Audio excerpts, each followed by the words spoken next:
En este capítulo invitamos a Daniela Sánchez, directora de Principios de Vida Jalisco, una asociación sin fines de lucro que ha dedicado sus esfuerzos para ser un centro de desarrollo familiar en el que se puedan atender a niñas, niños y adolescentes que viven en contextos familiares donde existen situaciones de riesgo, abuso y omisión de cuidados.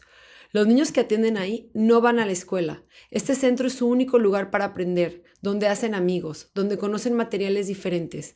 Este centro es su única esperanza de que alguien los defienda de ese terrible monstruo que los molesta, que no los deja en paz, de ese monstruo que pretende robarse su infancia, su seguridad, su vida entera.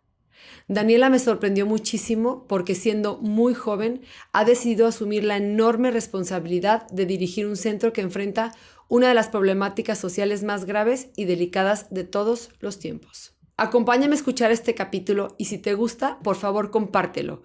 Si nos escuchas en Spotify o en YouTube, califícanos en la plataforma y cuéntanos en los comentarios qué es lo que más te gusta y cómo podemos hacerlo mejor, para que juntos hagamos de este espacio uno que toque corazones e inspire a más personas a servir desde donde están y desde lo que tienen. Bueno, hoy estamos en un capítulo más del Poder del Servicio y tenemos como invitada a Daniela Sánchez, una jovencita de 26 años que dirige esta Asociación de Principios de Vida Jalisco AC. Dani, te doy la más cordial bienvenida, te agradezco tanto que estés aquí, sobre todo porque normalmente no me toca sentarme con las juventudes, hablar de estos temas que nos competen a todos. Hablar de abuso sexual estremece la piel de cualquiera. Es un tema doloroso, yo le llamo el monstruo de mil cabezas. Un monstruo al que atacamos por todos los frentes y que parece que se burla de nosotros. Un monstruo al que no le hemos podido cortar, siento, una sola cabeza, o cuando hemos tenido la suerte de cortarle alguna, le salen 10 más en ese lugar. Y me impresiona mucho que alguien como tú dirija una asociación con tan grande responsabilidad. Entonces me gustaría que me platicaras cómo es que llegas a esta asociación y qué es lo que haces.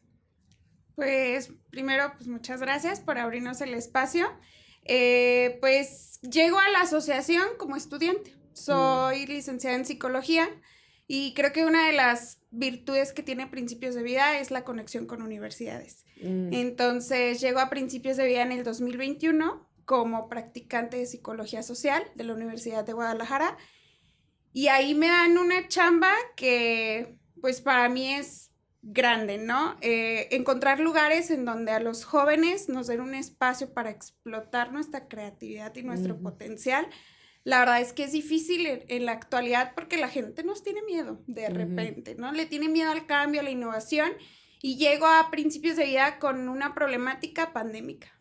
O sea, entras recién o en plena pandemia. En el 2021, enero del 2021, todavía no se recuperaron las clases presenciales y el actual director de ese entonces me platica una problemática presente que es que los niños y las niñas de esa comunidad donde se encuentra establecida no van a la escuela, tienen papás ausentes, tienen papás que muchas de las veces o mamás se dedican a situaciones delictivas, viven en la calle y me dice, queremos ser como un cobijo para los niños que están ahí presentes y desarrollamos un programa, yo junto con otros 3 compañeros, y pues te enamora.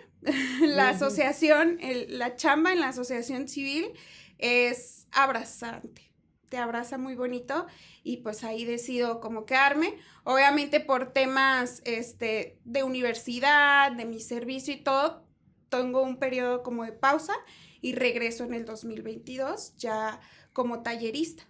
Y me dice el director, que se llama Daniel, me dice, oye Dani, ¿sabes qué? Acabamos de ganar una convocatoria, necesitamos pues personas que nos ayuden a llevar talleres, a llevar pues estos programas a estas escuelas, y digo, pues va, y ya entro ahí, y ahí me quedé. En el y ahora de directora.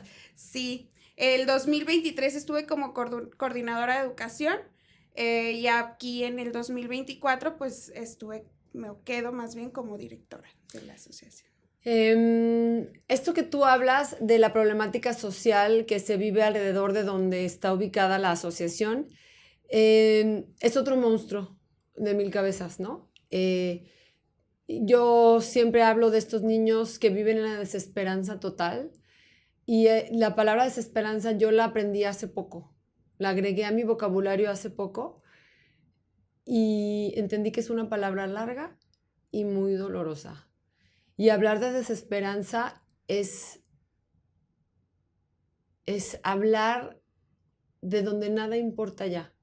No importa si amanezco, no importa si estoy vivo, no importa si voy a la escuela, no importa si como, si me baño, si me enlisto en actividades del crimen. ¿Qué más da, no? O sea, aquí todo es igual. Aquí ayer es igual que hoy y que mañana. Y pensar en todo lo que se puede hacer abajo de esas nubes negras que viven encima de estos niños, me parece muy esperanzador, ¿no? O sea, todo el trabajo, porque estos niños que no tienen nada y que todo lo que les puedas dar les va a sumar. Y que todo lo que les puedas dar les va a parecer maravilloso e increíble porque no tienen nada. ¿Cómo una niña que entra de 21 o 23, más o menos, ¿no? 22, Sí, 23. 23 creo. ¿Cómo una niña, porque yo entendí todo esto a mis 40, cómo a tu edad asimilas todo esto? ¿Cómo dices, no manches, así está el tema aquí? ¿Cómo lo acomodas en tu cabeza, pero también en tu corazón? Pues creo que es algo que no vives o que no entiendes, más bien hasta que lo vives, como Ujú, hasta que estás en ese espacio.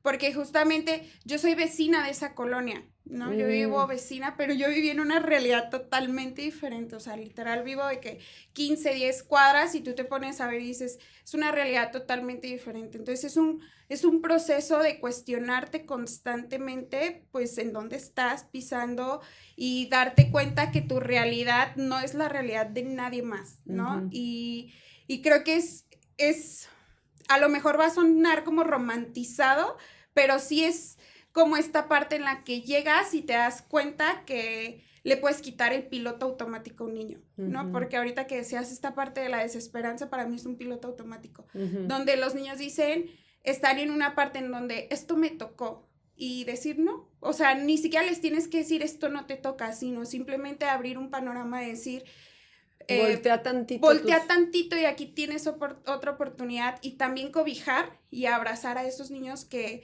muchas de las veces no tenemos ni idea de lo que están sufriendo siendo niños. O sea, me acuerdo que en el 2021 cuando entré trabajé con niños de hasta 4 o 5 años y chicos ya de 12, 13 años, y que yo decía, están viviendo algo que debimos de vivir a los 30, ¿no? A Ujú, los 20, pero ellos ya tienen automatizado, ya tenían ellos y ellas como automatizado, y es como decirles, no, o sea, sueña, les quitas el piloto automático para decirles y ponerles como una esperanza soñadora de tú lo puedes lograr, y ujú. aquí estamos como asociación, pero también como sociedad, también como personas, como amigos, para impulsar como este sueño, y que nos gustaría apagar como toda la tormenta que estás cargando, pero en realidad pues no es tan fácil. Como tú Ujú. dices, es un monstruo de 40,000 cabezas, pero sí podemos ser como una cabeza de otro monstruo que te va a llevar a algo más grande, ¿no? Yo me pregunto, porque me identifico muchísimo contigo en esto que yo le llamo en mi vida, cuando yo llego al DIF y me pasa esto que a ti te pasa, yo lo llamo el despertar en mi vida, ¿no? Yo digo que yo llegué a DIF y tuve un despertar de otro mundo, de otra realidad. Tú estás a cuadras de otra realidad, yo estoy a 5 kilómetros de mi casa, es otra realidad Uh-huh. completamente. Y mientras yo escucho en la noche qué rico que está lloviendo, hay gente que dice, ¿cómo vamos a parar esta agua que está entrando a mi casa? Se me hace, mira, me da ganas de llorar. El otro día me decía una persona, cuando pones tus ojos en esas familias y en esas colonias, nunca más disfrutas una lluvia. Nunca más. Y yo ahora que caen estas terribles lluvias digo, Dios de mi vida, ¿no? Y cómo hace falta, Daniela, que la vida nos ponga en esos lugares para entenderlo. O sea, ¿qué hubiera sido de Daniela si no hace su servicio ahí? ¿Dónde estarías? Mm, no sé, justamente la semana pasada me encontró un maestro de la prepa y me decía, yo ya te sé neurociencias, porque en mi vida de prepa yo me gustaba mucho las neurociencias y a lo mejor hubiera sido una persona que estuviera ahí, pero creo que más bien no era mi lugar donde estaba. Ujú. O sea, soy una persona que desde, yo creo, los 14 años me dediqué y trabajé mucho con jóvenes, en grupos de campamentos y de servicio Mm, y pues apegados a la religión, encuentros y todo. Y ahí me gustó mucho la comunidad, sí, ujú. el trabajo comunitario. Entonces siento que ya era más bien, sí, un despertar, pero también un aceptar.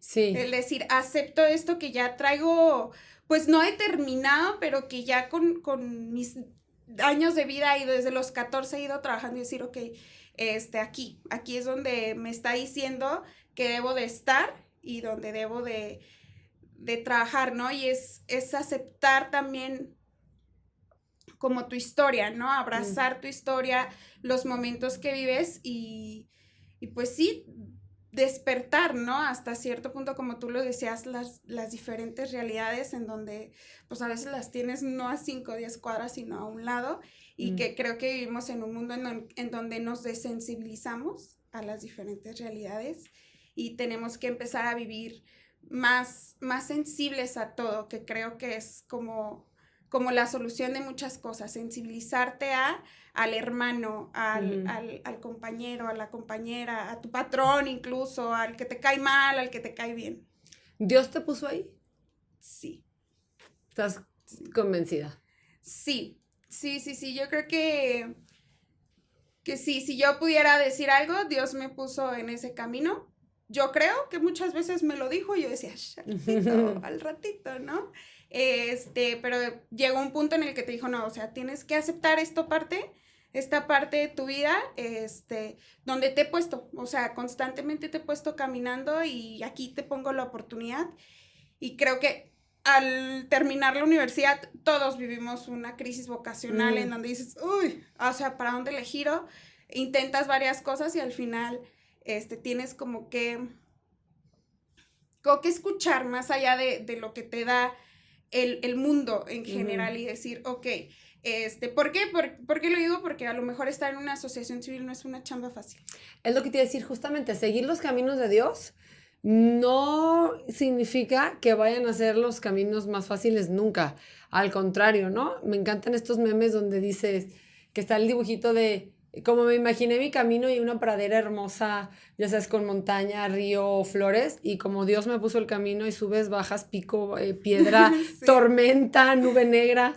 Y entonces sí creo que Dios te puso a muy temprana edad en una posición, como te dice hace rato, ¿no? De mucha responsabilidad, pero también de mucha madurez emocional para entender. No me puedo imaginar la cantidad de casos que ves, ¿no? Y escuchar que alguien de 4 o de 12 o de 15 años vive una historia que tendría, que quizás alguien de 30 ha vivido, pues ya nos da una referencia importante de qué es lo que está pasando en el medio de esta historia. ¿Has llorado? ¿Lloras mucho?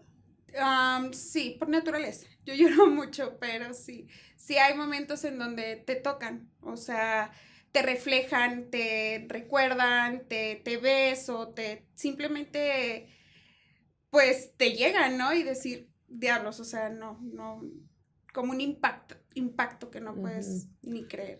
Sentir a veces, ¿no? También pienso como que la bola de nieve es tan grande, tan grande, tan grande que es prácticamente imposible detenerla, ¿no?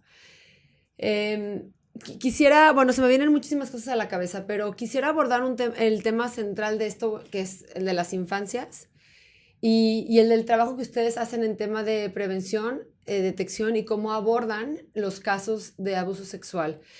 Me parecen unos temas, siempre lo digo en esta mesa y en otros foros, tan delicados, una línea tan delgada en todo, ¿no? Ay, híjole, desde cómo se investiga, cómo se comprueba. Comprobar un caso de abuso a un niño es tan difícil. y le puedes destruir la vida a alguien porque le levantaron un falso, entonces por siempre lo destruyes a él o a ella, pero y cuando no, y cuando sí es cierto. ¿Cuál es el abordaje que hace la asociación con un tema tan delicado como este? ¿Cómo trabajan? Pues nosotros trabajamos bajo 3 esferas, que es la prevención, la detección y la actuación. Si lo queremos poner en porcentaje, siempre decimos que nosotros trabajamos 80% prevención y 20% detección y actuación, ¿no? Nuestros programas van enfocados justamente a la capacitación. No, prevenir el abuso sexual infantil no es solo decirle a los niños Claro. qué tienen que hacer, es preparar un ambiente en donde haya personas que les puedan acompañar, que les puedan pues abrazar, que les puedan como orientar, ¿no? Y nosotros trabajamos justamente en 2 de esas esferas importantes y creo que es de las demás desarrollos, que son familias y que son escuelas. O instituciones, ¿no? Porque ya hemos trabajado también en casas hogares y es a través de ¿cómo previenes? Creo que el punto importante es un ambiente de confianza. Sí, porque detectar un agresor es difícil por todos los patrones de silencio que hay, la cultura de violencia, de proteger, de impunidad. Y entonces, pero es difícil porque hablarlo es difícil. Sí, me gusta siempre poner el caso en donde a nosotros como adultos, digo, siempre nos tenemos que poner al nivel de los pequeños, ¿no? De las niñas, niños y adolescentes y decir, como joven, como en mi caso, como adulto, te cuesta trabajo hablar de lo que te pasa. Ahora imagínate hablar de que alguien, que en el 70% de los casos es parte de tu familia, está tocando tus partes privadas, te está obligando a hacer algo. Entonces, ¿a quién se lo cuentas?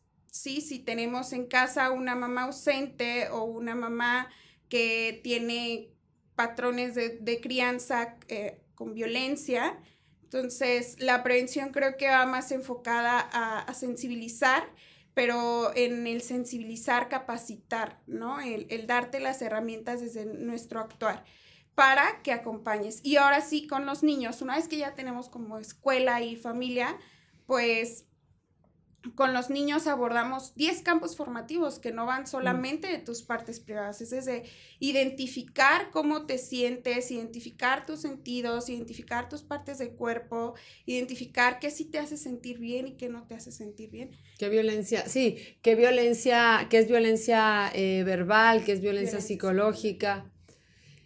Me preocupa un poquito, a mí, yo soy una 100% creyente que, híjole, que las mamás tenemos una enormísima responsabilidad.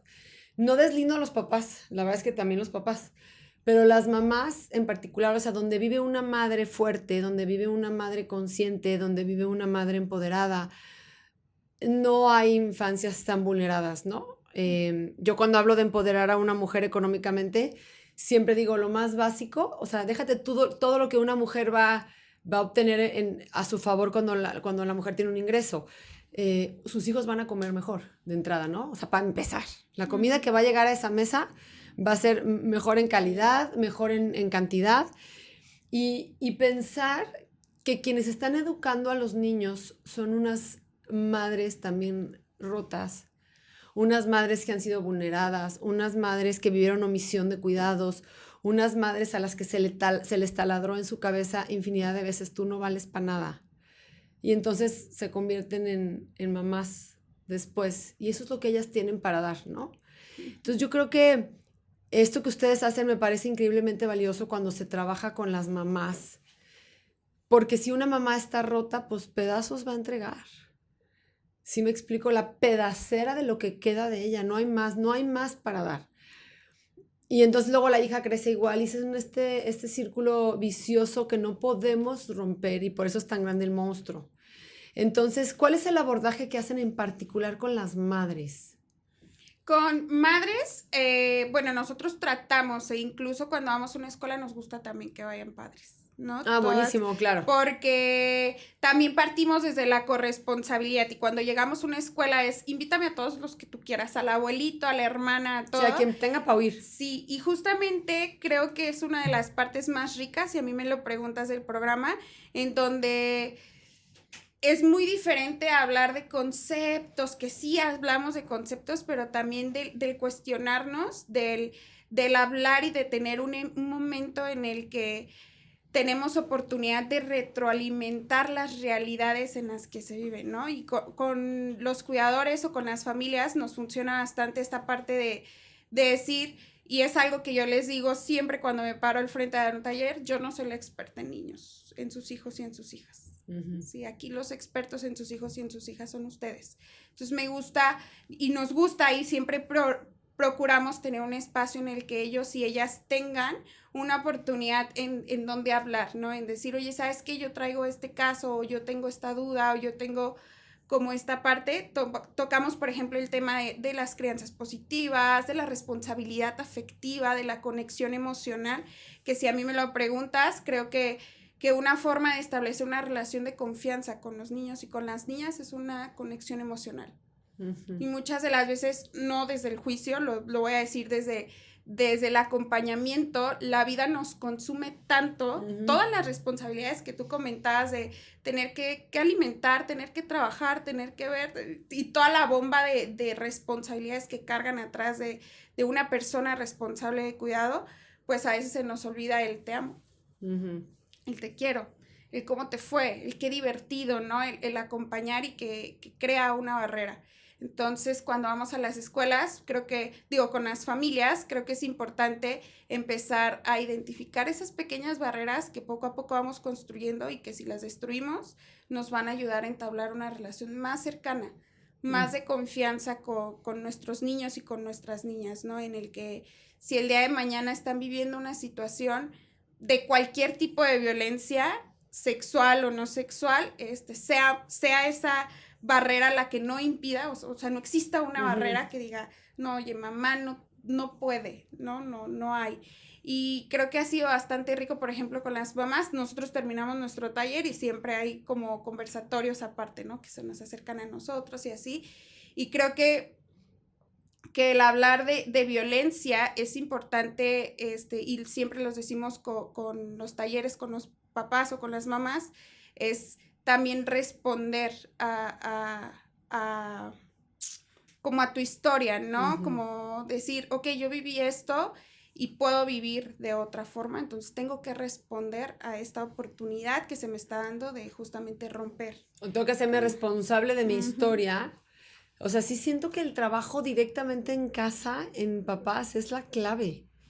O sea, sí, esto que tú dices, no, tengo que hacerme responsable de mi historia para no repetirla. Sí, tengo que perdonar y a quien tenga que perdonar para no repetirlo, para caminar, para sanar. A mí siempre me preocupan y me ocupan mucho las mujeres y por eso me estoy centrando un poquito sin querer queriendo en esto, ¿no? Pero me impresionan esas historias porque las escucho todos los días de mujeres que por amor a la pareja permiten abusos. O sea, ¿de qué abusos a sus hijos? ¿De qué autoestima de una mujer estamos hablando? ¿No? O cómo se vive esa mujer, cómo se ve a sí misma. ¿Cuánto creerá que vale? Tampoco cree que vale, que está dispuesta a vender a sus hijos. Y pareciera que es un tema de educación, de cultura, no sé. Y es un tema que pasa en todos lados. Entonces, supongo que también ves esos casos, entonces también hay que levantar la voz por los niños y también hay que amenazar a la mamá y también hay que demandar y también hay que meter denuncia. ¿Así de fondo le entra a la asociación? Sí, si es necesario, en los casos que es necesario, sí hemos llegado. Nosotros somos partidarios de mejor llegar a un proceso mediático, ¿no? En donde condicionamos. Por ejemplo, el año pasado tuvimos el caso de unas pequeñas en donde las niñas ya sufrían de violencia, ya están siendo agredidas de diferente manera, no están escolarizadas, no sabían leer, comían súper mal, entonces, ya tenían como esta situación, incluso físicamente se les notaba, y como parte de nuestra chamba, pues siempre es voltear a ver la necesidad. Pero espérame, ¿y estas niñas cómo las tienes ubicadas? ¿Porque van a talleres con ustedes? Porque eran de la comunidad. Ah, sí, justamente el taller que desarrollamos cuando yo llegué, pues son niños de la comunidad que los niños van, o sea, de repente van y te dicen, hoy no vamos a trabajar. Ah, o sea, es y un ya. centro, la asociación es un centro como comunitario y la gente Eh, va. Tenemos un espacio en físico en donde ahí, por ejemplo, tenemos los consultorios, tenemos las oficinas, que es donde nosotros trabajamos, que es lo mismo porque está muy chiquito, pero los adaptamos como de diferente manera. Y, por ejemplo, el año pasado, que fue donde nos dimos cuenta de estos casos, tuvimos un curso de verano con las niñas o los niños de nuestra asociación y dijimos, pues hay que tener un cursito de verano pequeño en donde nos permita pues también identificar a manera de diagnóstico, pero también de acompañamiento. Unas chicas de trabajo social de la Universidad de Guadalajara tenían esta intención y entonces nos damos cuenta de estas niñas, ¿sí? Yo ya había tenido contacto con el hermano mayor, cuando hice mis prácticas. Entonces, en el momento en el que nosotros detectamos esto, pues decimos, ¿sabes qué? Vamos a voltear a ver la necesidad de las niñas y decimos, bueno, institucionalizar a lo mejor a las niñas a través de una demanda y todo, no va a ser lo más sano en este momento para ellas. Entonces llegamos a un momento de mediación en donde no me gusta la palabra amenaza, pero literalmente eso hicimos y condicionamos, a la mamá y abrimos y buscamos un espacio en casas hogares. Y dijimos, ok, es cuando nos empezamos a vincular con casas hogares, buscamos una casa hogar en donde les iban a procurar alimento, vestimenta, educación. O sea, dignificarle su vida. Sí, y entonces estas niñas sí son como entradas a esta casa hogar en donde pues les dan esto a un costo prácticamente regalado. O sea, ¿sí entraron a la casa hogar? Sí. Y entonces las sacas, entonces partimos. O sea, fue como una condicionante en donde, ok, no queremos llevarlo a una denuncia porque sabemos lo que iba a pasar, entonces, pero podemos, y las niñas no lo querían, en realidad ya son niñas de 10, 11 años, me parece, soy mala con las edades, pero sí. Entonces, y ya las niñas estuvieron en la casa hogar, aprendieron a leer, aprendieron que tienen capacidad de muchas cosas, ¿no? O sea, como tú dices, dignificaron su vida en este aspecto, ¿no? Yo creo, Dani, que sí, que ahí tienes una enorme área de oportunidad, porque, digo, nosotros desde DIF, pues nos toca recibir esas denuncias. O sea, si ustedes meten una denuncia, nos toca a nosotros recibirla y actuar en consecuencia, ¿no? Y siempre cuando hablamos en DIF, tenemos bien clara esta parte que te quiero compartir. O sea, si yo le quito a un niño o niña su derecho a estar en familia, o sea, si el DIF y el equipo interdisciplinario decide que ese no es el mejor lugar, yo le tengo no nada más que prometer y que cumplir que su vida va a ser mucho mejor acá, ¿sí? Y que nosotros desde el sistema y desde casas hogares vamos a dignificar su vida y se les va a atender y se les va a amar y se les va a cuidar y se les va a llevar a la escuela y se les va a vacunar y se les van a cumplir todos y cada uno de los derechos que tienen. Entonces, creo que tú y la asociación representan unos ojos bien importantes para la sociedad. Unos ojos que ven lo que otros no llegamos a ver y es como bien importante que ustedes sin miedo, porque me imagino que también a veces dan miedo, pues levanten la voz por aquellos que hoy por hoy no tienen la fuerza para gritar. Sí, justamente es eso, ¿no? También nos hemos tratado y nos hemos esforzado también en mostrar esta parte del no tiene que ser tan terrorífico. Sí, desde el acompañamiento, por ejemplo, tenemos un equipo de interdisciplinario donde estamos trabajadores sociales, psicólogos, donde están abogados y en este proceso te acompañamos. El objetivo final es la denuncia, claro que sí, nos gusta y la cultura de la denuncia creo que es algo que está muy apagado y que tenemos que exaltar y revivir porque sin denuncia no hacemos nada. Incluso cuando vamos con los niños les decimos, denuncia, ¿no? No tienes que ir a la policía, les decimos, para denunciar. Denúncialo a mí. Denúnciamelo a mí, denúncialo a tu mamá, porque hasta que no hablemos, hasta que no denunciamos, que es del verbo decir lo que está pasando, no te voy a poder ayudar. Cuéntame, así que se te venga a la mente alguna historia donde fortalecieron a un chiquito para que se animara a hablar. Esas historias que, entre comillas, de éxito, ¿no? Porque son muy dolorosas, pero finalmente se logra el objetivo de detener los abusos, de parar los abusos y de salvaguardar la integridad de los pequeños. A ver. Pues hay un caso que para mí es uno de los que más ricos han sido, aunque no me ha tocado acompañarlo del todo, porque pues tengo relativamente poquito en asociación, pero hay un caso, por ejemplo, de dos pequeños que llegan a la asociación ya con un tema de denuncia, ¿no? De violencia, ¿no? De parte de papá, mamá, y mamá llega a la asociación porque está en este proceso de denuncia, donde el papá agrede a la mamá y los hijos son testigos, ¿no? Entonces los niños no hablaban. O sea, ¿no hablaban nada? No se hablaban, pero no hablaban del tema, ¿no? O sea, evadían el tema. Evadían el tema, pero sí en su personalidad eran como niños muy callados. Los atiende una psicóloga y que se llama Cintia, y esta psicóloga de repente los empieza a atender y resulta que los niños ya vivían como de violencia, ¿no? O sea, también la violencia no solo era para los papás, sino había episodios también violentos, no sexualmente, con los niños. Y poco a poco, el año pasado empezamos a tener nuevamente contacto con estos dos pequeños y ahí se sale un surgimiento de más información y más información y más información.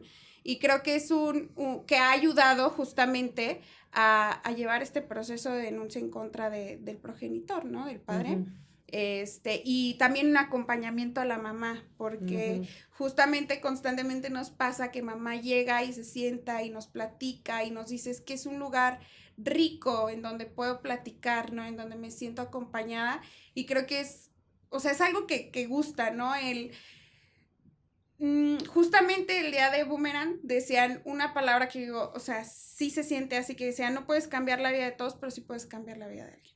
Pues totalmente. Acompañar la vida de alguien, ¿no? O sea, Principios de Vida está hecho, si a mí me lo preguntas, para acompañar a la gente, ¿sí? Es muy, muy difícil llegar y decir, ay, sí, vamos a hacer tantas denuncias al año, porque no es, no es el proceso que llevamos. El proceso primero te va a acompañar, primero te va a cobijar, primero te va a abrir un espacio seguro en el que puedas venir, en el que te puedas sentar, en el que podamos echar hasta cafecito, chismecito, pero que en este proceso te sientas segura, pero también te capacitemos, ¿no? Y digamos, ok, pues vamos viendo, ¿no? Esos niños, por ejemplo, volviendo al caso, creo que ha sido padre. La última vez que platiqué con la mamá, ella decía, no, es que ellos ya dicen, es que no lo quiero ver, es que no me gusta esto, es que no, y ya es, tú dices, ay, cualquier niño lo diría. No. Es un paso agigantado en donde un niño diga, no, marcar un límite, ¿no? Decir, es que no quiero ir, ¿sí? Estoy obligado a ir, pero no quiero ir. ¿A cuántos niños atienden más o menos? No sé cómo lo midas, pero a la semana, al día, ¿cuántos van? ¿Cuántos son regulares? ¿Cuántos...? Sí.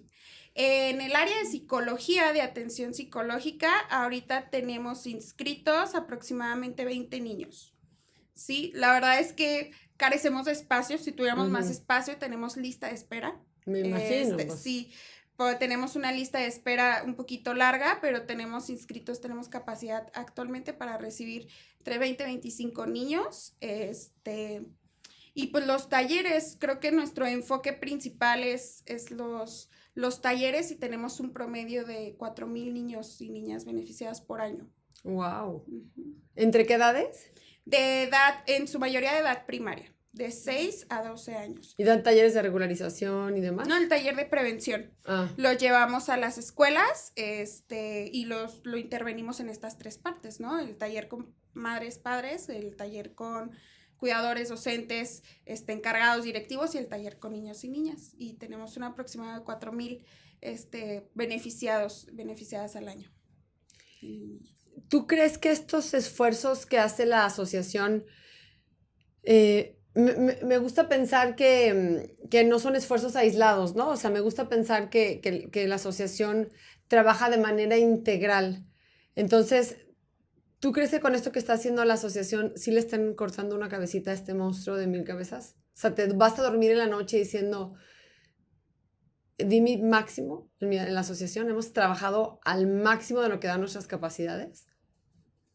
Sí, yo creo que sí cortamos cabezas. Yo siempre me gusta pensar cuando llega una mamá y me dice, oye, ¿sabes qué? Me mandan mensaje, me marcan, van y me tocan o lo que sea.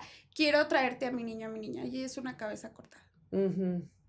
Sí, porque el niño no puede ir por él solo, el niño no puede decir, voy a sacar mi alcance, así puede, pero es difícil decir, voy a ir, voy a recibir voy a pedir atención, no, primero tuvo que vivir un proceso Su en mamá. el que su mamá, pero también el niño, y un proceso comunitario en casa, en escuela, en donde dicen, ok, ya podemos hablar de este tema, a veces ni siquiera sin hablar del tema y solamente están preparando a mamá o a papá para decir, te quiero decir esto, ¿no? Ujú. Entonces, voy contigo, papá, y te solicito que quiero ir con él o la psicóloga en muchos de los casos. Y mamá y papá muchas veces dicen que no, pero muchas veces también dicen que sí. Cuando dicen que sí, tú dices, gol.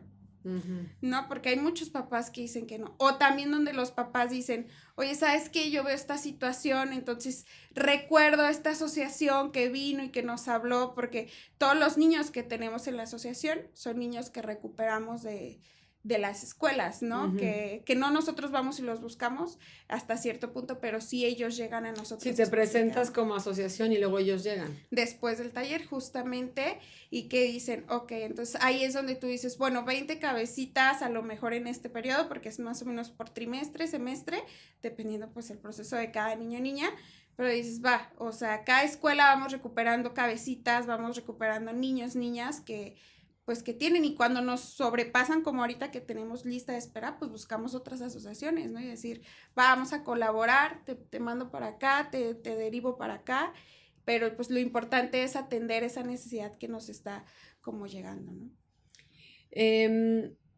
Me encanta que ustedes sean parte como de esta lucha y yo te quisiera preguntar, Dani, tú luchas por tu parte, yo lucho desde DIF, las escuelas que tienen programas, o sea, todos.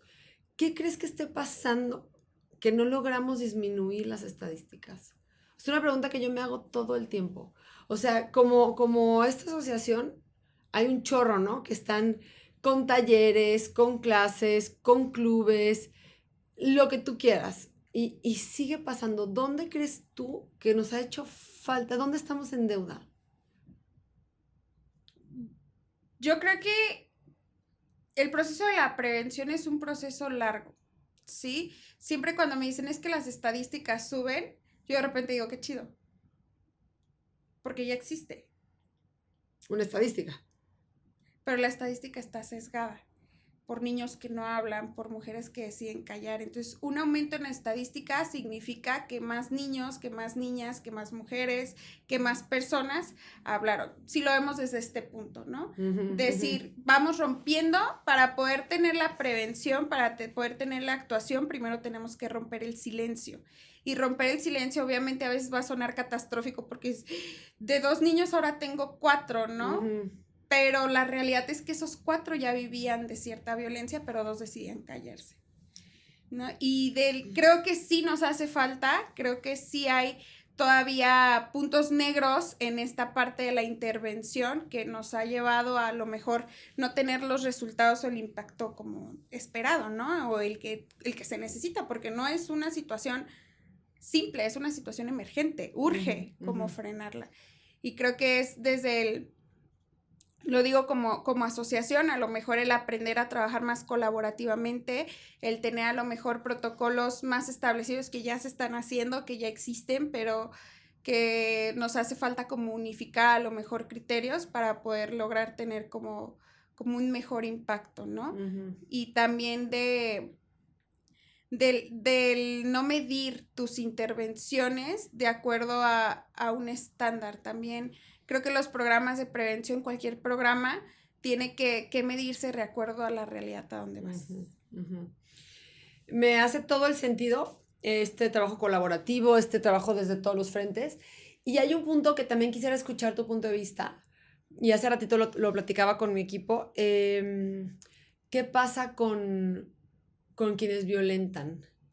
Como que han sido duramente juzgados, siempre, obviamente, pues son los culpables, es a quien se le apunta, es a quien se les quiere ir encima, es a quien hay que encarcelar, pero ¿qué se trabaja con ellos que también han sufrido abuso, ¿no? O sea, es como echarnos para atrás y empezar a rascarle. No sé si tú o ustedes de la asociación tomen en cuenta esta parte.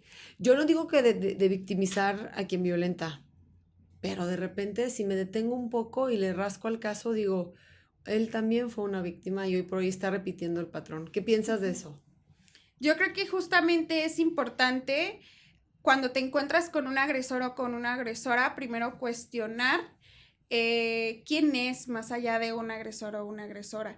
Nos pasa constantemente con los niños porque es una realidad en donde los niños más grandes comienzan a ser agresores o agresoras y no puedes llegar y decir, eres un agresor, ¿no? O violentador o abusador, cuando en realidad tú no sabes la historia que está cargando. Y todos traemos una historia que nos lleva a comportarnos. El niño que se muerde las uñas trae una historia porque del por qué se muerde las uñas. El niño que tiene, no sé, que le gusta el rojo, hay una historia atrás de por qué le gusta el rojo, así como el niño que agrede o la persona que agrede, ¿no?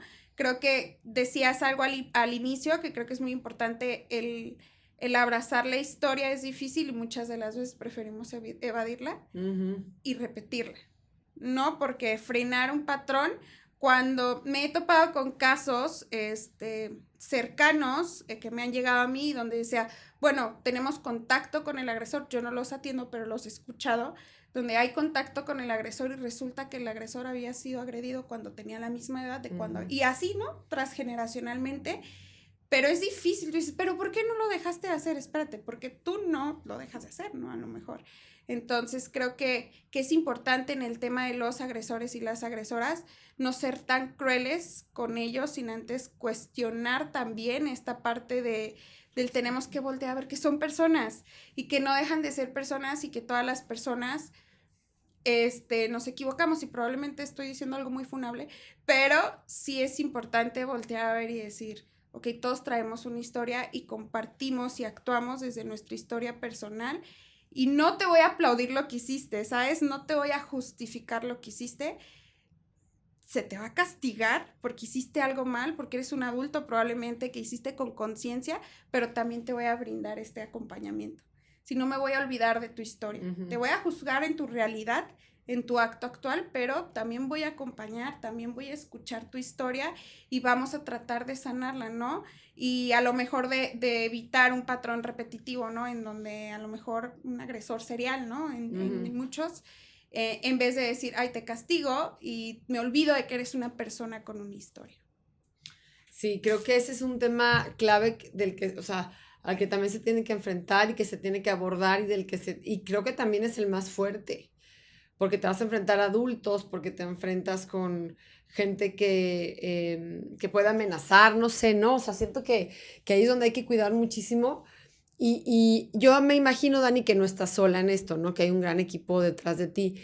Cuéntame quién fondea la asociación, de dónde echan mano, cómo se mantienen, quiénes son los ángeles que vuelan alrededor de la asociación.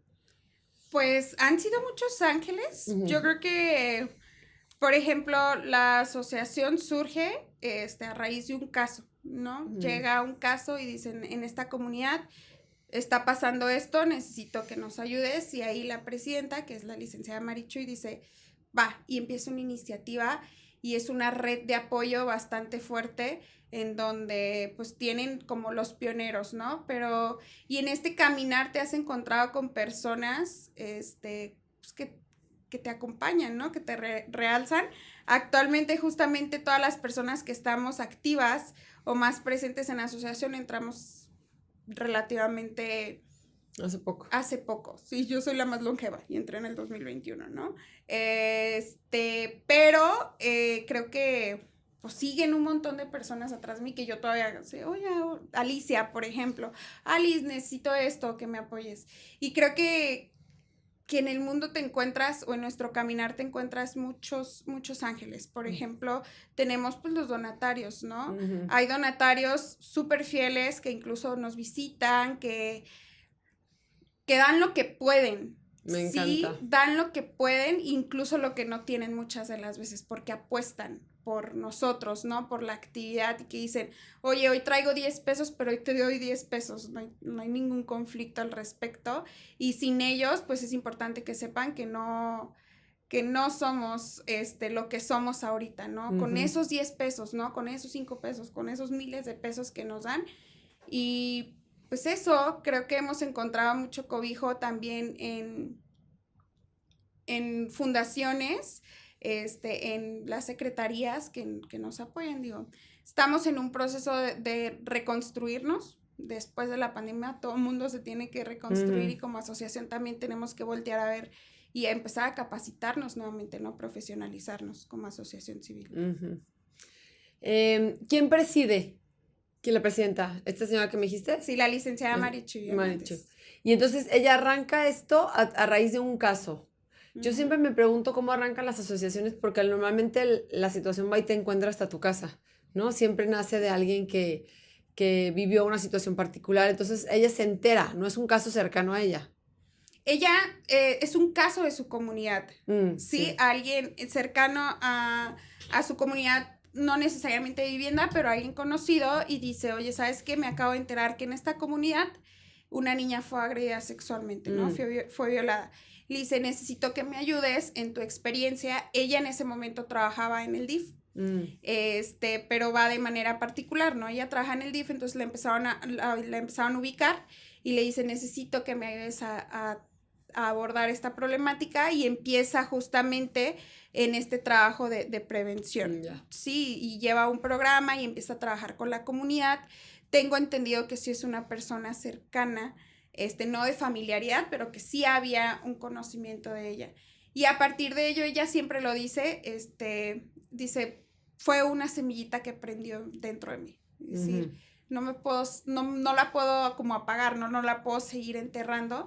Y entonces empieza a buscar oportunidades, y le abren una oportunidad en un programa de radio que estuvo al aire por 20 años casi en Matamoros, Tamaulipas, que es donde se tiene la primer sede de Principios de Vida. O sea, ¿hay varias en el país? 2. Una en Tamaulipas y una aquí en Jalisco. ¡Wow! Eso sí no sabía. Sí, allá surge, y allá estuvo en su programa de radio, y es donde empieza todo este caminar, hablando de un estado y de una ciudad como Matamoros fronteriza, pues es inminente tener uno. Sí, es importante el trabajo que empiezan a hacer, y después el caso que le da esa semillita es de aquí de Jalisco, es de Zapopan. Entonces dice, pues regresamos, y empezamos también a trabajar en esta otra comunidad que es Jalisco. Oye, a ver, Daniel, ahorita, bueno, esperemos que muchísima gente escuche este episodio, ¿no? Y el tema mueve, y saber que están desbordados, y saber que no caben, y bueno, ¿no? O sea, entiendo que la están pasando como complicada. ¿Cómo te puede ayudar la gente que nos escucha? ¿Qué te hace falta? Por ejemplo, ¿ahora estás haciendo cursos de verano? Actualmente no hicimos curso de verano por falta de voluntariados, por falta de equipo, pero también por falta de espacio. Porque, por ejemplo, nos tuvimos que ir a los parques, ¿no? Pero para poder ir a parques tenemos que tener como más equipo, ¿no? O sea, mesas, sillas. Sí, sillas, equipo de personas, ¿no? Es decir, yo me la fleto, yo te ayudo, yo esto. Pues es eso. El espacio, como lo comentaba, es un espacio muy pequeño. Tenemos nada más dos oficinas y una recepción, y ahí todo sucede. O sea, no hay un área común, no hay un patiecito, nada. No, o sea, es la recepción que compartimos con otras 2 asociaciones, porque es como, se tienen 2 centros de rehabilitación, y aparte Principios de Vida Jalisco. Entonces la recepción es compartida, y luego tenemos un salón multiusos, que es el que usamos para el uso diario, o sea, para oficina, y a partir de las 3 de la tarde lo usamos como consultorio, y tenemos otra oficina de 2 escritorios donde también lo utilizamos como consultorio y como oficina. En las mañanas hacemos como trabajo de oficina, y si no, hacemos trabajo de campo ya en las tardes. Entonces, no, pero pues el sueño son salonzotes, claro. me imagino un patio enorme. O sea, sí, hay que pensar en algo. Sí, más espacios, porque en realidad psicólogas colaboradoras hay, pero no tenemos espacios para, o sea, la lista de espera es porque solo podemos usar 2 espacios por hora, ¿no? Claro. Pudiendo tener, pues, 4 o 5 espacios, no lo logramos porque pues, no hay espacio. Oye, a mí me gusta pensar en los milagros y en que Dios acomoda todo. Ojalá que alguien que escuche, que dijera, tengo un espacio, un lugar que puedo prestar, o sea, aunque sea temporalmente. Yo pienso, por ejemplo, en estos chiquitos este verano que no están haciendo nada, ¿no? Se me parte el alma. Que están en la calle, que están viendo un celular, que están con el primo grande. Y ustedes hacen un trabajo hermoso. Yo desde que llegué a DIF entendí que hay que apoyar a la gente que ya está trabajando. Y que hay que apoyar a la gente que ya lo está haciendo y lo está haciendo bien, porque ¿cómo nos ayudan ustedes a nosotros como gobierno? Increíblemente, o sea, ¿qué haríamos si las intervenciones que ustedes hacen? Entonces, pues sí, hacemos un llamado a ver quién, o sea, desde qué corazones se quieren sumar. A mí muy seguido me pregunta la gente dónde puede ayudar, te las voy a empezar a mandar. Porque a lo mejor sí necesitas qué bueno que me dices que necesitas voluntarias. Y hay muchísima gente que tiene el tiempo y que pueden ir y que pueden hacer un taller, que se pongan en contacto contigo, Dani. Ahorita de todos modos, cuando publiquemos el episodio, pues vamos a poner las redes sociales y demás. Y bueno, ojalá que salga puro bueno después de esta entrevista, que podamos sumarte de alguna manera, que puedas impactar a más niños y más que cambiar vidas, pues cambiar estos destinos, ¿no? Que pareciera que estos chiquitos están condenados a estarla pasando mal todo el tiempo. Y ya para cerrar, te quisiera preguntar si hay alguna frase que te haya marcado la vida o alguna frase de la que eches mano cuando las cosas se complican, que nos quieras compartir. Sí, creo que hay una frase que me gusta mucho, es muy sencilla y es todo pasa. Bueno, malo, todo pasa. Sí, si estás en un momento malo, piensen que todo va a pasar. Si quieres algo y deseas algo, todo va a pasar.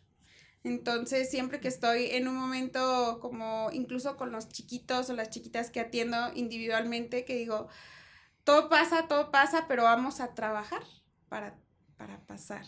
Sí, y justamente me acabo de adoptar esta frase que no la dije yo, pero la escuché de alguien hace 15 días que decía, podemos cambiar la vida de una persona. No de todos, pero sí de una persona. Y todos sumamos. Y no hay esfuerzo pequeño. No hay esfuerzo pequeño. Me encanta a mí también pensar que todos sumamos y que no hay esfuerzo pequeño.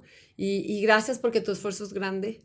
Gracias porque con lo que tienes y con el espacio que tienen y con lo que hacen ya impactan a 20 que están en tu lista de terapia y ya, así ya son 20 hombres o mujeres que luego van a ser padres de familia y que van a tener una mejor paternidad o una mejor maternidad. De veras te felicito por lo que haces, felicito a la asociación. Ojalá que sigan trabajando muchos años más y ojalá que puedan crecer. De verdad que vamos viendo cómo podemos ayudarles para que crezcan y para que el espacio no sea tan pequeño, para que puedan recibir muchísimos corazoncitos allá adentro.